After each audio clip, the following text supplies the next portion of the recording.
The video for June 10th, 2017 is a question. The title is a question, and it is this: Is heaven an escape from earth? June 10th, 2017 would have been my brother's birthday. Not Cliff, but the older one, Tim. He would have been 65 today had he not been killed in Colombia by the drug cartel. His namesake, Tim Jr., became an atheist afterwards. As I see it, if God does nothing to change the fate of humanity, we may as well all be atheists. While I appreciate the testimony Wes gave in yesterday's video, I do not buy into the nonsense, "My kingdom is not of this world." Then why does this world even exist? Why am I here? Or any of us, for that matter? I do not seek escape. I want real transformation. That is not, as I keep saying, an either-or proposition. The only loving position is both and. I want both myself and my apparent enemies to come home to what I still, however reluctantly nowadays, see as my lifelong vision of a kingdom of heaven on earth. Indeed, I woke up at 3 a.m. and got up shortly thereafter because I realized my mind was too alert to be falling back to sleep. So I was up for a couple of hours, and then I went back to bed, and I was in and out of sleep until I finally got back up here an hour or so ago. And I've blocked out the sun sufficiently that I can not have lines across my face making the video at 10 o'clock in the morning. So, as I said in the blurb, it's my brother's birthday on the 10th, which is actually tomorrow. I'm making this on the 9th, and my videos always, since I was in Australia, I think I made it a point to make my video, put my videos up the day before in the US, but it's actually the 10th in Australia right now. So that's why I do that, and in case any of you have ever wondered why it changed after my trip to Australia, that's the explanation. But my brother was the last one in our family to give his heart to Jesus and become a Christian. And that was on my father's deathbed, as I've said previously. And he not only became a Christian, he became a missionary and went to Colombia to work with primarily the natives in Colombia. And he and the other male member of that missionary team were both captured, and some months thereafter were both killed.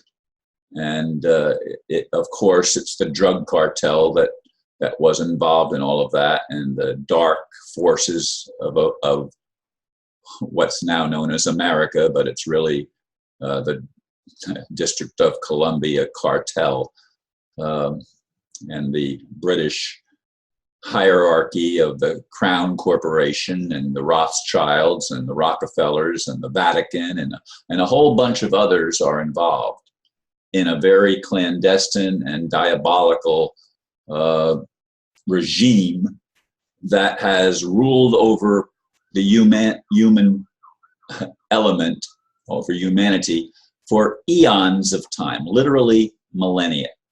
But they've been tightening their grip more, it seems, in the modern era of the 20th, 21st century, as the technology became more and more available for them to openly spy on and try to control the evolution of consciousness and the awakening, if you will. They've tried to suppress that, and they've created non-human life forms that appear human. I forget the term for that, but there is a term for it, and it escapes me at the moment. In any case, we live on a planet that has been taken over by those that do not wish our highest good. They are sadly malevolent beings. Call them demons at the spiritual level, But at the human level, they are souls that have been programmed generationally to do evil. Money has been one of their main methods of creating this evil, the monetary system. And the solution to that is not taking money away. That would simply totally be in their game plan to take what they've put in place away, and people would not have the capability to rise in consciousness, which is why they're poisoning the skies and poisoning the food and poisoning so-called medicine, which is not medicine at all, it's poison, and doing all the atrocious things that they've been doing to humanity, doing among us in our midst for generation after generation, going back a long, long time. But especially, as I said, in the 19th, 20th, and 21st century, this has been what's been going on in the more recent chapters of human existence. And I am not looking for an escape. As I've said in other videos, if I were to die today, say, I were to die, and I were to go to heaven, and I didn't finish my mission on earth, and unless my consciousness was totally erased, which I would hope that would be a diabolical thing too, to erase the experience, to erase the memory. That would be diabolical. I don't want the memory erased. And as I've said in other videos, I would punch God in the face if there was such a face to be punched. Because why would you lie to us? Why would you allow evil to take over? Why would you punish Adam and his wife Eve for eating an apple that was a forbidden fruit? And not only punish them, but generationally punish their offspring forever, for millennia. You're going to punish Adam and Eve's offspring? Come on, give me a break. Is that something a loving God would do? No, that's something a demon would do. That's something that someone that's totally malevolent and selfish and devoid of compassion would do. Where is your compassion, God? You're supposed to be, and as I was taught, God is love. All right, if you're love your creation. Love us who are part of your creation. Love us who are the co-creators of everything, because apparently you've made us co-creators. All right, but there has to be a prime creator in charge of the whole thing. Is that the evil one? Is that Lucifer? Is that the prime creator of this mess?